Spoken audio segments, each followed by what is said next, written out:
The enemy strikes again. Plumbella has created a shell challenge and it almost made me cry. Okay, that's like a bit of an exaggeration, but my friend Jessie made a shell challenge for her Twitch channel last week, and I did it. I tried it. It hurt me. If you don't know what a shell challenge is, I do a bunch of them on my channel. Essentially, you build a box, a shell of a house or of any build, and then you post it to your gallery and people have the challenge of taking that box and turning it into something else. They can rotate it, they can move the lot it's on, but you have to keep all of the existing walls the same. I can link some of my past ones that I've done down below, but this is the shell that Jessie built. Can I just point out my issues?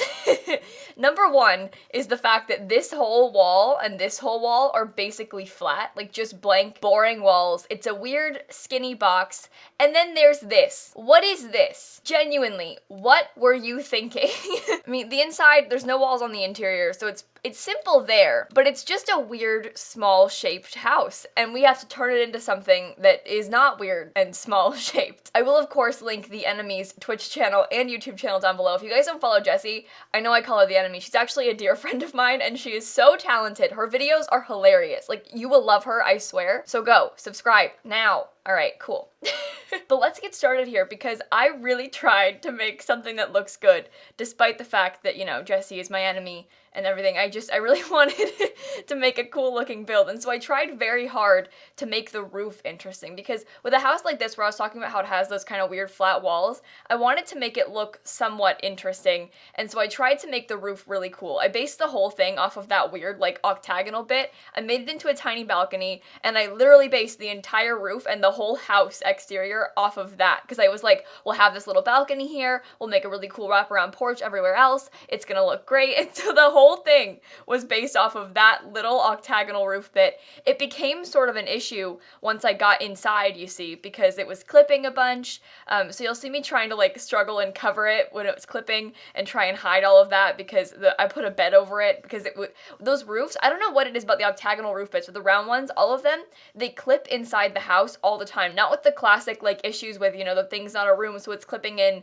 but, like, the octagonal ones just clip. There's no weird room issues, you know, the game is fine, but, like, the octagonal roof pieces just clip sometimes, and, like, depending on where the walls of the room are, sometimes it clips more than others. It's really odd. I tried everything I could think of to work around this. I was also streaming it, and so people were, like, trying to offer suggestions, but, like, trust me, the roof clipping on octagonal roofs, I think many of you know this, it's relentless, and there's no workaround. But I try to make this house using just the base game and seasons. I hate when people are like, ooh, base game only challenge, because it isn't really, like, that hard to make a house using just one pack or whatever, but, like, it was kind of a challenge on this one, because especially when you're streaming it and you're trying to build a house, everyone in the chat's like, put a hot tub, and it's like, I can't put a hot tub, I don't have any packs, I just have seasons. So you're kind of limited in that sense, because you, like, keep trying to grab, like, a dine out plant, and it's like, oh, no, or, you know, something like that. But it was really fun to try and do this. I love the seasons windows, so it's really not hard to build a house with just seasons. I mean, my main struggles with limited pack builds is, like, I can't have my parenthood counters.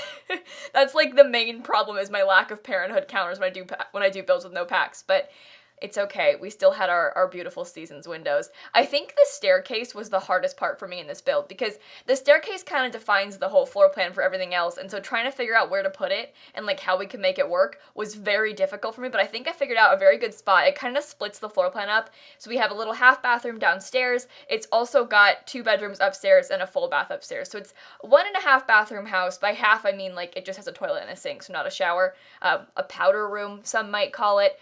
When you're, like, talking about house listings you might see on, like, Zillow, where it says, like, 1.5 bathrooms, that just means there isn't a full bath with a shower or a tub or whatever. It just has a toilet in it. So there's one of those downstairs plus the full bath upstairs. And I love the floor plan. It kind of is a little bit open floor plan in the sense that it kind of has, like, no walls downstairs separating things, but the staircase is a little bit in the middle. So you've got the kitchen in the back of the house, dining room on the side, and then a living space in the front, and it works really well. Like, I really enjoy this floor plan. I like this kind of house in The Sims, because when it's just one huge room, I really struggle to furnish it in the game because it's like, how do you define these spaces when you have like 7 rugs in a room? Like, it doesn't really match very well. It's hard to like find things that work together and don't look stupid. So when it's a floor plan like this, where there's like kind of a natural separation, but it also still flows well and is like one big open space, but like there's a little bit of a defining line, I like this kind of floor plan where the staircase sort of separates it, the kitchen's in the back, but it's also big and open, it doesn't feel all closed off in tiny spaces. This is the dream. This is what I want in real life too, to be honest. On this house in real life would be amazing. Like all the porches, oh, what a time. I would really enjoy that. And it's got a second bedroom for an office. I mean, it really covers all the bases, but alas. And also the kitchen is huge. It's got a bunch of counter space and like an island and stuff. Yeah, that's the dream right there. Is an island. I'm pretty sure this room and this house doesn't have a TV downstairs. I will admit that. It didn't work. I had a fireplace in front of the staircase and there wasn't enough wall space for a TV, so I was like, it's too late. No TV, but that's okay. We're a TV-free household. To be honest, I lived in this house for like a year before I bought a TV because I mean, when I watch TV mostly it's on my laptop or on my computer. Like I don't really feel the need to watch TV. I don't own cable. Like I watch Netflix and stuff, you know? And so I didn't have a TV downstairs for a very long time, but then I bought one on sale and so it was okay.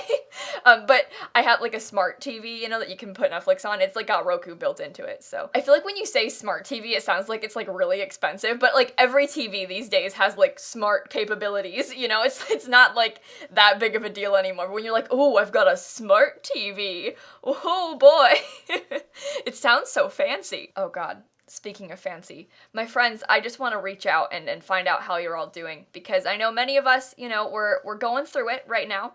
I personally have not cut my hair since like December. Now, this might seem like not that big of a deal to many of you who might have longer hair, but when you have a bob, my hair is usually above my shoulders. That is my preferred hair length. I hate when it grows past my shoulders, partially because it like touches them and flips up and it's stupid. It bugs me. Like I feel gross and very much not like myself. I've needed a haircut for a long time, but I keep putting it off because I don't like going to the hairdresser because it scares me and I don't like small talk. So I've been putting it off for long enough as it is, but now we're all at home. And you can't go to the hairdresser, and so now I'm losing my mind. I've been watching hair cutting tutorials all day. I've been like leaning towards wanting to cut it myself for like 2-3 weeks now. But today, I think it's my tipping point. One of my best friends cut her own hair into a bob today, and I kept being like, I can't do it myself. It's dangerous. I was like gonna ask my mom to help me. Well, my friends, you can't really tell. I've already begun cutting my own hair. As soon as I'm done recording this, I'm gonna go finish it. I'm gonna go wet my hair and finish it. Don't worry, it might be a disaster, but that's okay. Because here's my mindset, right? I don't leave my house, and you only see me from the front. So as long as it, like, looks, you know, like, then we'll be fine. So I started cutting, like, the underside. I don't know if you can tell, but I, like, put my hair up on top of my head, like a top layer, and I started cutting the underside. So it's not very visible right now because there's, like, the longer layers on top, but I'm just gonna cut off, like, an inch or so that it's above my shoulders again, and then I'll be happy. And you know what? If it goes wrong, it goes wrong, and I'll be able to say that I tried. And this isn't, like, a mental breakdown thing, you guys, I promise. We're not, well, we are there, but it's not like I'm, you know, having a meltdown cutting my hair. It's more of like my hair is making me crazy, so I have to cut it off because I feel so not myself, and I hate when it's past my shoulders.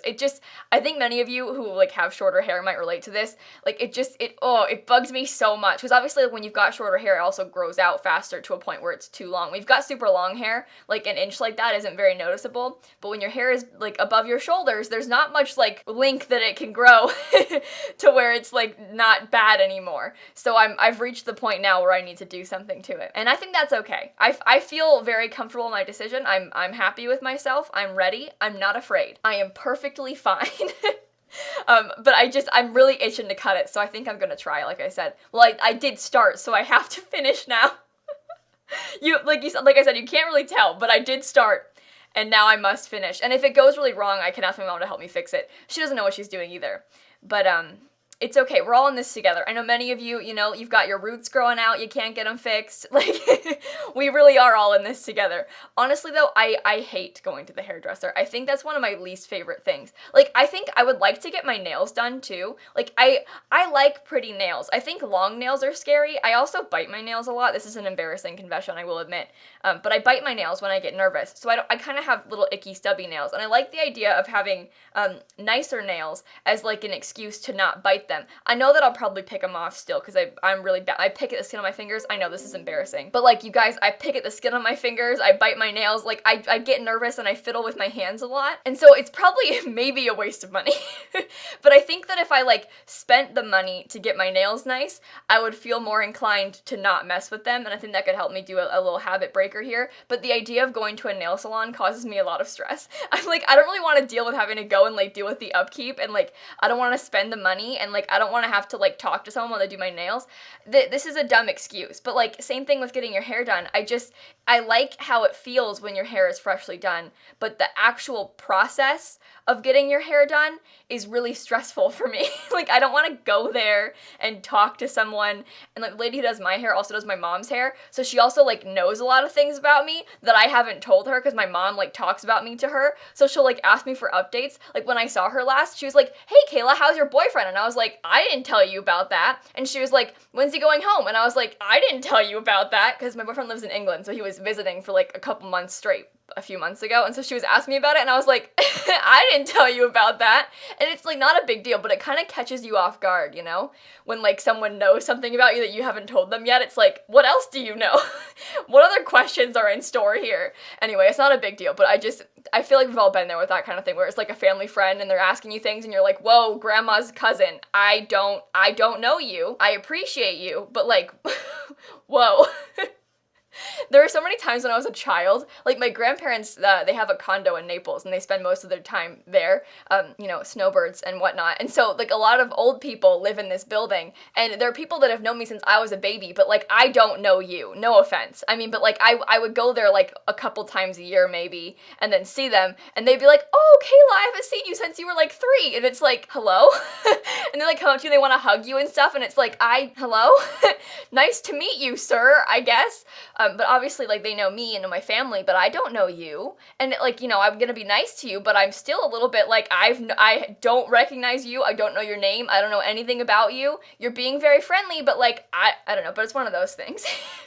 It's just those, like, kind of awkward interactions that are painful. Yeah. Anyway, Plumbella, right? Back to the shell challenge.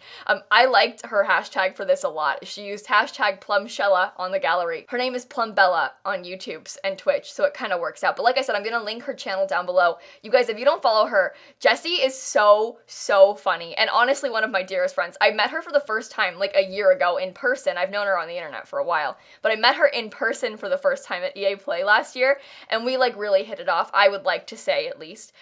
We hung out like the whole time, and now she's a very dear friend of mine, and I really like her. Her YouTube content is hilarious. She's just a great person all around. I cannot speak highly enough of her. I know I jokingly called her my enemy in the video here, but Jessie is great, and I really think you're gonna love her. So like I said, subscribe to her channel, watch some of her videos. She makes like legitimately hilarious content. So I'm gonna keep gushing, but I cannot speak highly enough about her. She's awesome. I've said this before, but like, a lot of us, like, Simmer girls, we're all very close friends, but we're also literally all the same. Like, when we hang out in person, it's, like, almost a problem, because we all are into the same things, we have the same sense of humor, it's almost too much.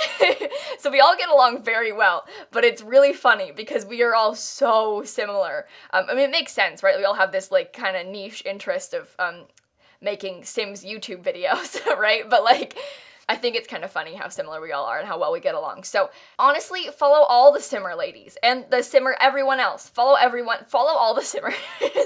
But Jessie especially, because I'm using her shell challenge for YouTube content. But we're done now with the video. This house is on my gallery. Like I said, it's just seasons in the base game, so a lot of you can probably download it. It's still kind of an expensive house though. I don't know how to make cheap Sims houses. I'm sorry. The speed build is kind of done here, and this is what we're working with. This is the house that I built. It kind of has like little farmhouse vibes almost. I think that this part is really cute. I don't know what it is, but I like that this roof piece is visible. I know that's lame, but there's a tiny little balcony with a fan and oh no, a missing chair. Oh my god. Oh no, well, it's back. It was just move objects, deleted it. But I love all the balcony space out here. I mean, there's like a little bench and stuff. I like the fans on the porches. The backyard, I think, is beautiful. Look, there's even a water balloon bucket. Think how fun that would be. But when you come inside, I layered the rugs in here, which I thought was really clever. I wanted to have like a slightly bigger and more interesting rug, so I layered them. It doesn't look like that good, but I tried. There's a cute little dining room. You've got the cute little kitchen. Upstairs, we've got the master bedroom, and then we have the child's bedroom, duck on the nightstand, pride flag and all. I think it turned out really cute. I also love this. I like these seasons items are so cute, and I like using them in the windows. Like, what a pretty little thing. I don't know. I was into that. I think in general the house is kind of cute. So I won Jessie's shell challenge. That's not true. It's not that good. It just has a cute balcony that wasn't even that clever of an idea. So, but on that note, I'm gonna go. Please make sure to leave a like and comment and subscribe and do all those fun YouTube things. And in case you guys didn't know, I'm posting videos every single day, and so I will see you all tomorrow. Bye, everybody. I'm gonna go finish cutting my hair now. I've got some work to do. I'll see you guys later for probably an update tomorrow. Hopefully it goes well.